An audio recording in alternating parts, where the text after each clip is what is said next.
I was 20. And so if you guys remember from week 1 of when Brian was talking about this series, Timothy was a young leader in ministry looking to Paul, and Paul wrote this letter to a young leader who was probably in over his head in ministry, and I really resonate with that, especially with starting ministry so young. And so I love this text that we're in, and I'm really excited to get to go kind of in the home stretch of this book of the Bible for the next 4 weeks. So we're going to be in 2 Timothy chapter 2 today. And here's the deal. There is so much that we can pull out of these verses that we're going to read today. We could do a 6-week study on just this section of verses. So no upfront, like we're not going to touch on everything that we read on the screen today. We just don't have time for it. And so what I would encourage you to do, though, is as we read this passage together, would you, in either your paper Bible or a Bible app, highlight or underline something that stands out to you? And in your own time and space, like go back to that in the next week or so and reread it and dive into it.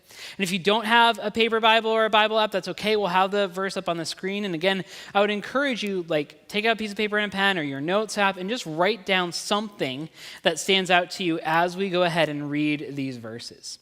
So would you guys read with me, starting in verse 8 of chapter 2 of 2 Timothy? Remember Jesus Christ, raised from the dead, descended from David. This is my gospel, for which I am suffering even to the point of being chained like a criminal. But God's word is not chained. Therefore, I endure everything for the sake of the elect, that they too may obtain the salvation that is in Christ Jesus with eternal glory. Here is a trustworthy saying. If we died with him, we will also live with him. If we endure, we will also reign with him. If we disown him, he will also disown us. If we are faithless, for he cannot disown himself. Keep reminding God's people of these things. Warn them before God against quarreling about words. It is of no value and only ruins those who listen. Do your best to present yourself to God as one approved, a worker who doesn't need to be ashamed and who correctly handles the word of truth. Avoid godless chatter because those who indulge in it will become more and more ungodly.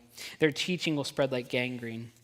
Among them are Hymenaeus and Philetus, who have departed from the truth. They say that the resurrection has already taken place, and they destroy the faith of some. Nevertheless, God's solid foundation stands firm, sealed with this inscription: The Lord knows those who are his, and everyone who confesses the name of the Lord must turn away from wickedness. There's a lot in this passage. There's a ton in this passage. We will not get to every single verse in this. Something, though, that I want us to have going into this is the context of where we were in this letter that Paul wrote to Timothy last week. Pastor Susan was on the stage here. She did a great job of kind of unpacking what this means for us. And if you look back, you'll see kind of these headings in the Bible that aren't Bible verses, but are just kind of headings that translators have put in there to give us a little bit of an idea of what the conversation is or what the topic is. And the heading of this first section is often called something along the lines of the appeal renewed. Right, so this section, these verses, this is an appeal to Timothy and I believe to us as well. It's an appeal, an exhortation, an encouragement, an ask. And what is it? An ask to be strong in Jesus.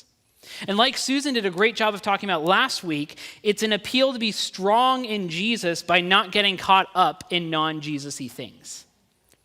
And so this week we get to kind of answer that how question, right? The question of how. How do we avoid getting caught up in non-Jesus-y things as people who are looking to Jesus? And so the text that we just read, I think, has some really clear ways that we can do it. And I think that a lot of it, though, for today's purposes, is going to boil down to a phrase that we use often as a leadership team here at Anchor. And some of you guys might have heard this phrase. We've said it a couple times from the stage. We do a really good job of talking about it as a leadership team, and so sometimes that goes down to our volunteer teams as well. It's just good church culture, how that happens. And so, but this phrase that I'm about to say has been kind of a guiding principle for us at Anchor. If you have any questions about why does Anchor do things this way, or why did you decide to do this, or why don't you do blank, this phrase will probably answer 85% of those questions. So that phrase is this: at Anchor, we want to open the doors as wide as possible while lifting what's central as high as possible. We want to open the doors as wide as possible while lifting what's central as high as possible. That phrase is a decision lens for us as a team. And I hope for those of you that are members here, your core team members, you call Anchor your home, I hope that for those of you that do that, like this is also a lens for you as you do life in this community. And so there are two parts to that phrase. Weirdly enough, we get 90% of the pushback on this in the first part of it, right? The open the doors as wide as possible. And what's interesting is that I have yet to have a single complaint for someone who says, John, I don't like that the doors were wide open for me. It's always like, hey, if we open the doors as wide as possible, like these type of people might come through. It's never about me, it's always about someone else, right? And sometimes they don't push back on this phrase, but they push back on something else that we've said that comes from this, which is that at Anchor, we believe that you can belong before you believe. That you can belong to this community here before you believe in Jesus. And we think that it's okay, and we encourage that you can be a part of the community here at Anchor without knowing if you believe in Jesus or what you believe in Jesus. That we think that this is a place where people can belong wherever they are in that journey, even if they haven't really started that journey of following Jesus. Why do we think that? Because Jesus modeled that. Like we look at the Bible and we go, oh, Jesus did that. We should probably do that, right? Like it's a really easy decision for us. But it's hard because, again, there's a lot of pushback. And the pushback, again, doesn't come from someone saying like, man, John, I don't know if it's okay if I belong here before I believe, but I don't know if it's okay for them to belong here before they believe. And again, like if that's you, if that kind of feel like I stepped on your toes, like I've been there too. I've been prideful.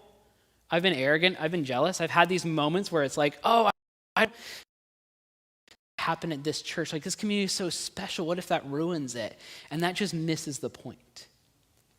And I think one of the reasons why we know how and why that misses the point, and the thing that really backs up how we open the doors as wide as possible, is when we focus on what it is that we believe we are called to lift as high as possible.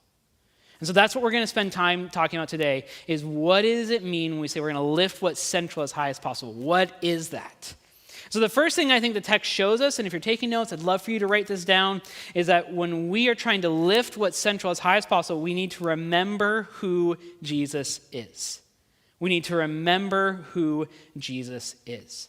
It sounds simple and it sounds kind of weird, but it's also, I think it's really important because it's so easy for us to forget who Jesus is. You see, when we forget who Jesus is or we forget who God is, we start making choices that take us further and further and further away from him. There's a guy in the Old Testament named Jonah. If you know anything about Jonah, you know it was his job to tell people about Jesus, or God, really, in that point in the Old Testament, right? To tell people about God and the hope that's found in God. And God told Jonah, he said, hey, you're going to go to Nineveh and tell people about me. And he said, no, I'm not. Because I don't like them. He wouldn't say it quite that bluntly, but he's like, they're going to hurt me. They don't like me. I don't like them. And there was something else kind of hidden in Jonah's heart where he's like, I don't want them to get God. Like, I don't want those people to be in the church because I don't like them. And so Jonah got further and further and further and further away from God. He ran away. He went on a boat in the opposite direction. He asks to get thrown overboard in the middle of a storm because he's like, this is on me. He gets in a large fish or a whale, however you want to read that. And in Jonah, I think it's chapter 2, there's a really cool moment where he's stuck in this sea creature and he's praying. And a very brief paraphrase of this prayer is that it's a moment where he says, God, forgive me, I'm sorry, I forgot who you were. See, when we forget who God is, we forget who Jesus is, it means that we have gotten off track of following him. We have not lifted what's most important as high as possible. We haven't placed the central thing as high as possible. We've gone on this detour. That's what happens when we forget God. So what does it mean to remember Jesus? Who is Jesus? In verses 8 and 9, Paul tells us this really quick primer. He says, remember Jesus Christ, raised from the dead, descended from David. This is my gospel, for which I am suffering even to the point of being chained like a criminal. But God's word is not chained. This is the gospel. Jesus Christ raised from the dead. And if you're brand new to the idea of the gospel or church, it's simply this. God made the world. And it was good and it was perfect. And he made humans and he loved humanity. But humanity, as we all do, made a mistake and brokenness came into the world. And no matter where you stand on God and Jesus and the Bible and you're in this room or online today, you do believe, there's just no way you can't, you do believe that there is brokenness inside of us and in this world. Like, even if you don't believe in God, even if you don't believe in Jesus, you can spend 4 hours on this place called earth and go yeah, there's brokenness. Like it's obvious to us. And so we believe, and the good news of the gospel is that God can't exist alongside brokenness. And so Jesus, God's son, came to earth, lived a perfect life, and died. When he died, he took the punishment for our brokenness, for our mess.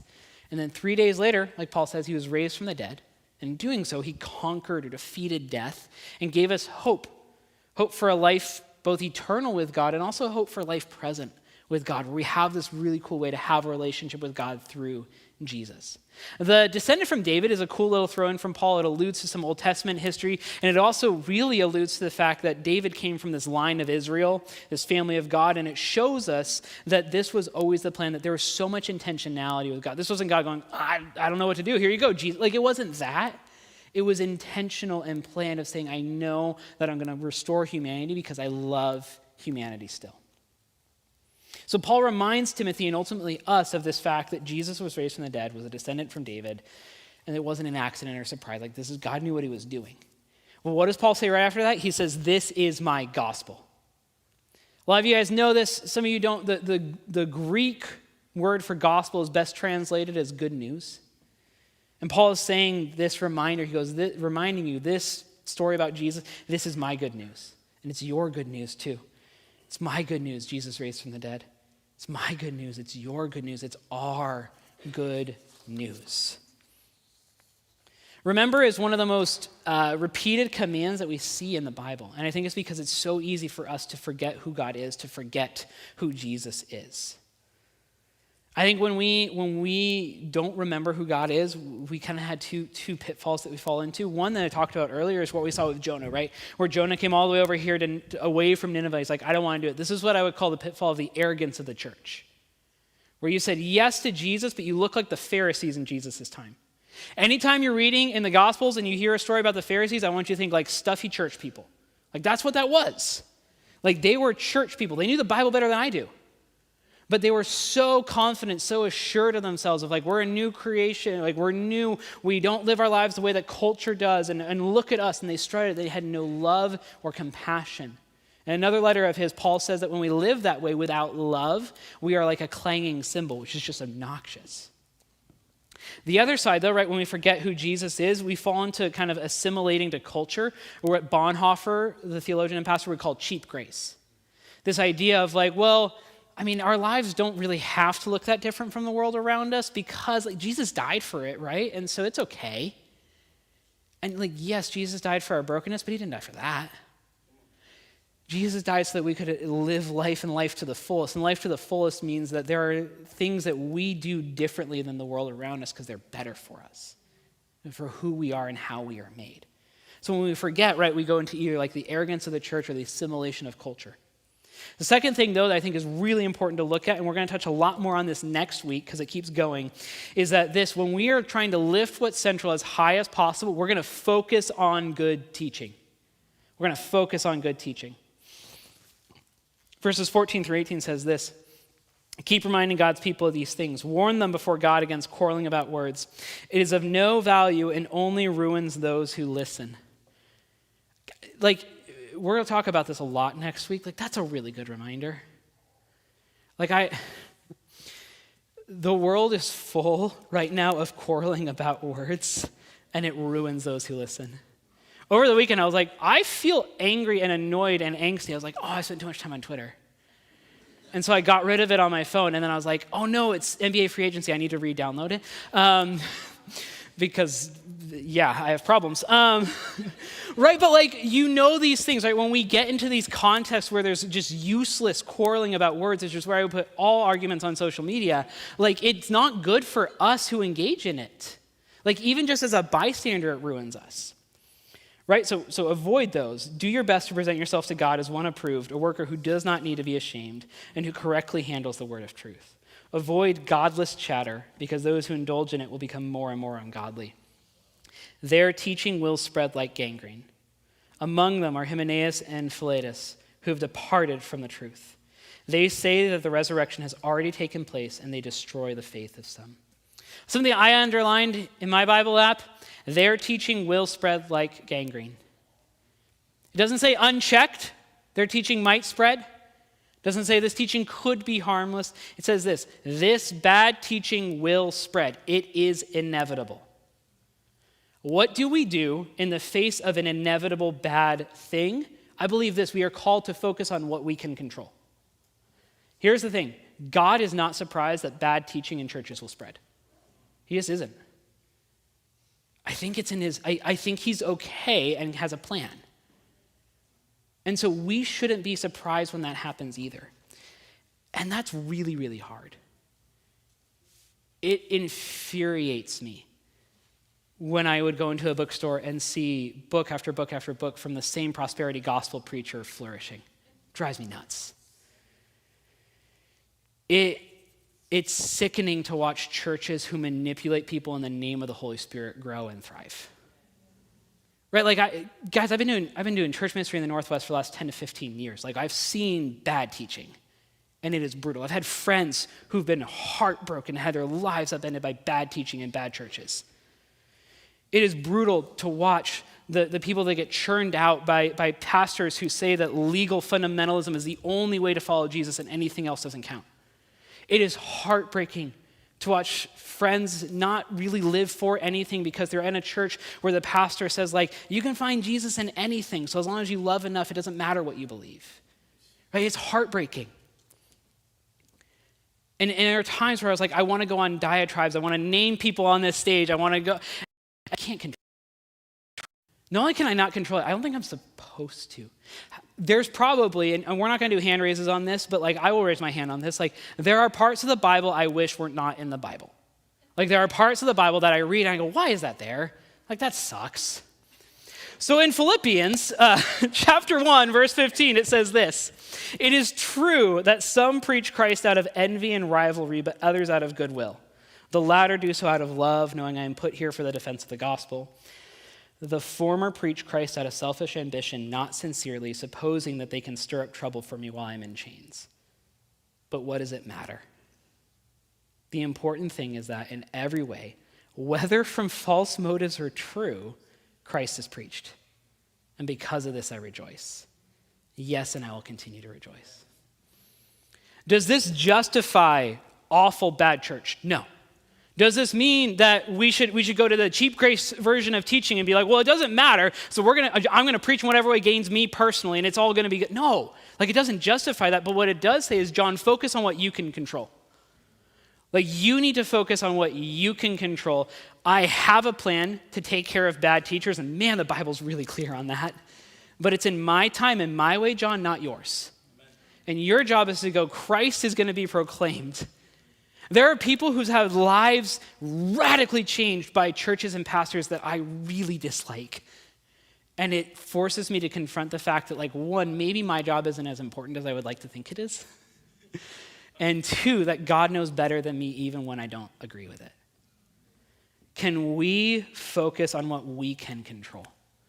Growing up in a church, I heard all the time, we need to defend the gospel. We need to defend the Bible. We need to stand up for God. It was in the 90s, and the Jesus martyr weird movement was very strong. It's like, you need to defend and give a defense. And I just think the Bible does a good job on its own. And I look at the Word of God, and I look at my broken life, and I was like, which one of these things needs the other? Right? Like, I think I need the Bible a lot more than the Bible needs me to stand up for it. The 19th century preacher Charles Spurgeon put this so much more eloquently than I ever could, so I want us to read a pretty long quote that I think is really worth it, though. Spurgeon said this: "A great many learned men are defending the gospel. No doubt it is a very proper and right thing to do. Yet I always notice that when there are most books of that kind, it's because the gospel itself is not being preached. Suppose a number of persons were to take it into their heads that they had to defend a lion, a full-grown king of beasts. There he is in the cage, and here come all the soldiers of the army to fight for him. I should suggest to them, if they would not object and feel that it was humbling to them, that they should kindly stand back and open the door and let the lion out. I believe that would be the best way of defending him, for he would take care of himself. And the best apology for the gospel is to let the gospel out.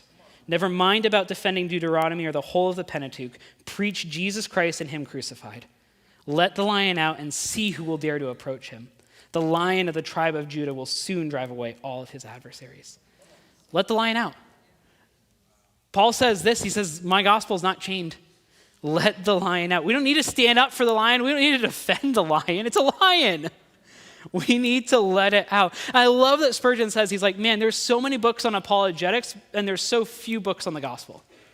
He's like, I think we have a priority mismanagement here. The gospel is an unchained lion. If we just let it out and we preach it, preach Christ and the Christ crucified, as Spurgeon said, it's going to take care of itself just fine. And here's the thing, because there are well-intentioned people, and I've been one of these well-intentioned people where they go, well, John, we have to teach people in the church what bad teaching is so they know to recognize it and be on guard for it. And I would counter that by saying, I think we just need to present good teaching and they'll know the difference. And why do I know this? Because I've seen this happen in my life. A few years ago, I was a youth pastor at another church, and I took a group of about 20 or 30 kids down to the Dream Center down in LA.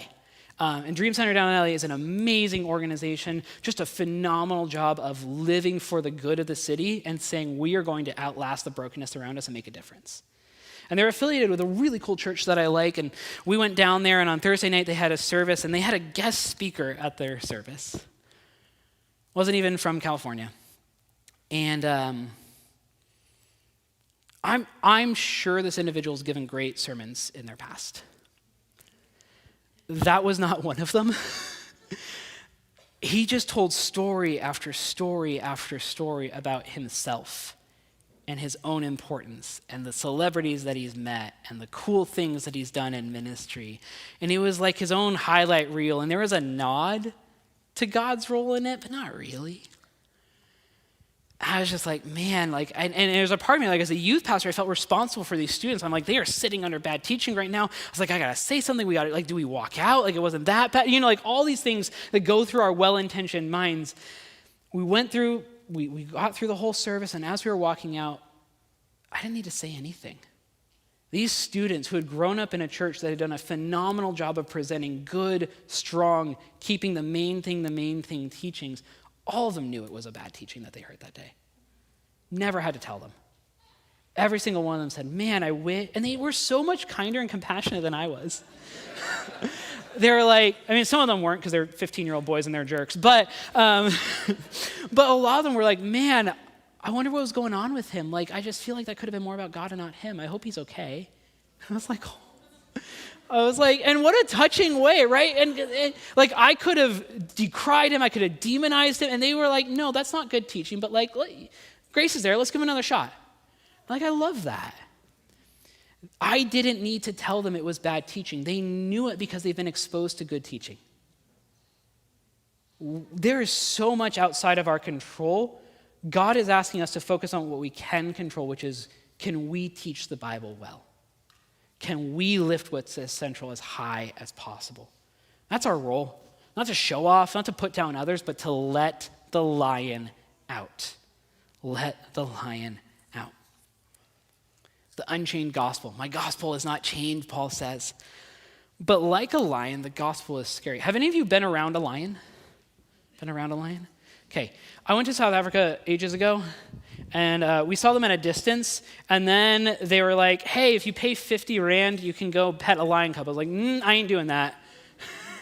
I was like, they still have claws and teeth, right? They're like, yeah. I was like, nope, hard pass. We don't do these things. They're scary. A lion is legitimately scary, and it's unpredictable, and it's so big and powerful, and it seems crazy sometimes, and I need you to know that when we lift the gospel as high as possible, the gospel is the same way. The gospel is messy and crazy and scary, and God puts it in everyone's lives, even the people that we are scared of, even the people we don't like, the people we don't like thinking about, God brings them into this room, because that's what the gospel is. And here's the thing, so often I hear conversations about systems or rules or programs in church and theology, and we need structure in the church. My job here at Anchor exists because we need structure in the church, and we need to be responsible to what God has given us. But we cannot systematize a lion. That's called putting it in a cage, and that's not what a lion's meant to do. We cannot systematize the gospel. We cannot say the gospel is for everyone, but only in the ways that make sense to me, only in the ways that don't offend me, only in the ways that aren't going to make me jealous. That's not how this works. We have to be open to God changing someone else's life, even if we think they don't deserve it. Right? Like I think of Shane Claiborne, who wrote way back when, he goes, man, if we think that terrorists are beyond redemption, we have to rip out half the New Testament because it was written by one. Because that's Paul's history, right? And so that's the messy, crazy, scary part of the gospel where we go, I don't like that. And God says, I don't care. Because the gospel isn't just for those of us who need grace and those who we think need a similar amount of grace, right? Like the ground is level at the foot of the cross. And God says that it's not like, hey, this is open to everyone who has this much grace, but if you need this much, then you got to sit in the chairs for a little bit before we let you get involved. No, that's not how this works. God says that everyone is welcome at Jesus' table, and he's going to take care of changing their life. And our job is to let the lion out. And that is scary, and that is messy. And if that makes you kind of a little uneasy, I'm right there with you. I am right there with you because it terrifies me sometimes, guys. Because I like control. I like rules. I like fair. And it's hard for me when I was like, well, it's not fair that they get to do this in church because look at what they've done. God's like, John, look at what you've done. The ground is level at the foot of the cross. We can't systematize a lion, not an unchained one at least. Here's the thing. There are so many good things that we can focus on in the church, and I remember the quote of, right, good is the enemy of great. The gospel is the great thing. This is what we lift as high as possible. Tim Keller said this. He said, the gospel is endlessly rich. It can handle the burden of being the one main thing of a church. It's the only thing that can. 1 Peter 1:12 and its context indicate that the angels never tire of looking into and exploring the wonders of the gospel. It can be preached from innumerable stories, themes, and principles from all over the Bible. An old pastor of mine said this the other week. He said, man, I used to catch flack from our congregants that we didn't go deep enough in the word. We didn't do enough word-for-word Bible stories in our teaching. Some people even told him this, that we spend too much time in the Gospels, these 4 books that are stories of Jesus' life. I remember this so clearly. He said this. He said, if you think that spending a lot of time in the Gospels isn't going deep enough, I think you've missed the point of Jesus. Like you've missed the point of those stories. And we'll talk a ton about that next week of how we can't confuse details for depth. There is a deep beauty that comes from us as a church making the gospel our main thing. Is it scary? Absolutely. Lions are scary. But it is beautiful. It requires us, though, it requires our willingness. Here's the thing. It doesn't require you to have your stuff together or someone else to have their stuff together. It does require us to be willing to press into mess together. Right? When we are willing as a community to lift this as high as possible, means we have to be willing to, 1, be vulnerable and let other people into our mess, and 2, be okay when people we don't like come through the doors and we let their mess get on us. Like that's what this means. That's what this looks like. And when we do that, guys, it's so beautiful. We have a community, and I've seen this here at Anchor, and some of our Anchor groups are killing it at this, and it's so beautiful to watch. Some of our lobby conversations are killing at this, and it's so beautiful to watch. Our church plants are. Here in this room, we're doing a great job where we get to pray together, where we get to weep together, to celebrate together, gather together, and fight each other together. And there is a beauty in conflict done well, I believe. Now, not fighting together with ultimatums and threatening loss of relationship. That's not it. But this thing where we're saying we are both passionate about this Jesus thing, and we're going to have disagreements. I'm going to look through the lens of open the doors as wide as possible, lift what's central as high as possible, and someone else will too, and we'll come to different conclusions. So we'll fight about it. That's okay. I think that's good. That's how we grow. If you don't fight in a relationship with someone, you probably don't care about the relationship or what that relationship is about. Like if you are passionate about something, there's going to be arguments. Can we as a community agree and be willing to press into that mess together of those arguments? Knowing that out of that fight will come the beauty of true gospel-centered community. We're going to have the band and the community team come forward. Letting the lion out is what we are called to do. And sometimes it's going to feel unfair to you or to me, and I get that. And God's saying in this moment, like, we get to choose. Are we going to submit to the lion or not? And he doesn't promise that we'll ever understand the lion. God actually promises the opposite. Jesus says all the time, this is a hard teaching, few are going to know it. He talks about communion that way, right? And so we have a choice knowing that, like, we will never fully understand the lion, but will we submit to it? And I've chosen to say yes. And there are moments that hurts my heart. There are moments that I feel jealous. There are moments that I feel angry or confused, but I still know and trust that God's way is better than my way. And I promise you this, there's beautiful communion that comes out of it. I love the way we do communion here at Anchor. If you're new here, communion is this moment where we remember Jesus' sacrifice. We remember a day where Jesus brought his disciples together and said, I'm going to die. I'm not going to be here anymore. So my body is going to be broken for you. My blood is going to be shed for you. Will you do this in remembrance of me? So here's our policy on communion as a church. If you've said yes to Jesus, even if you said yes to Jesus for the very first time today, you can come forward and take communion and participate in that celebration of what Jesus did. I think the way that we do communion is really, really beautiful. There's not a discipleship test to serve communion here, guys. When you come forward and take communion, you're going to come forward as a broken individual saying yes to Jesus to take communion from another broken individual who has said yes to Jesus serving it to you. Because we all have a seat at Jesus' table. A couple years ago, someone came forward and asked, they're like, hey, I want to serve on the hospitality team because I was welcomed so well at church, but I can't stand up. What do you have for me? And I remember going, oh my gosh, you're the perfect communion server. Like, I can't think of a better way, a better picture of showing, like, every single one of us, no matter how we feel about ourselves, no matter how the world looks at us, is welcome at the communion table if we just said yes to Jesus. What better way to say, like, there aren't special people serving communion. It's just people who are broken like me and you saying, I've said yes to Jesus and I want to give you body and blood of Jesus as we recognize this sacrifice that Jesus made. I think there's some really deep beauty in that. One broken person going to another broken person who've both said yes to Jesus and recognizing what he did that changed everything for us. Here's what's going to happen.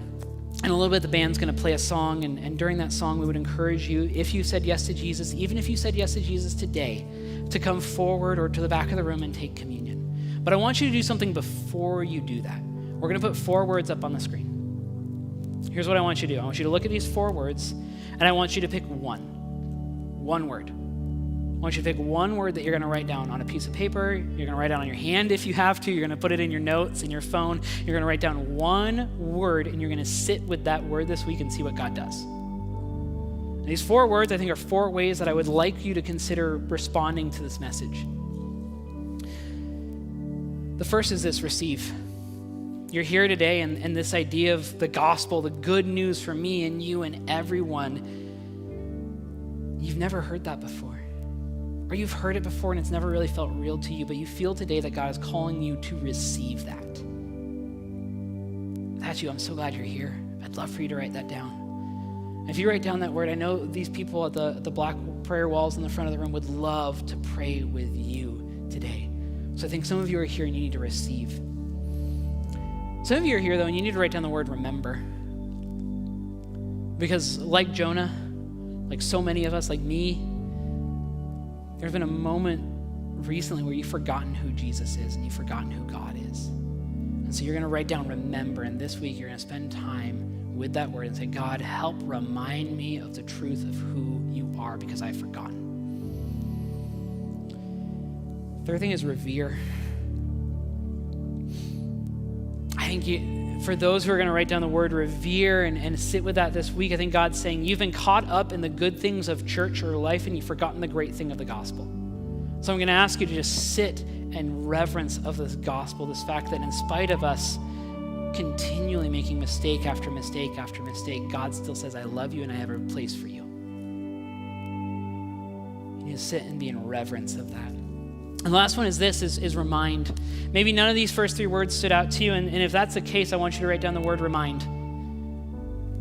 And this week, I want you to say, who am I going to remind about this good news? Maybe it's someone in this room. Maybe it's someone in your home. Maybe it's people in your neighborhood, at your job, but you're going to sit with that word remind, And you're going to remind people this week of this good news that is my good news, that is your good news, and is their good news as well.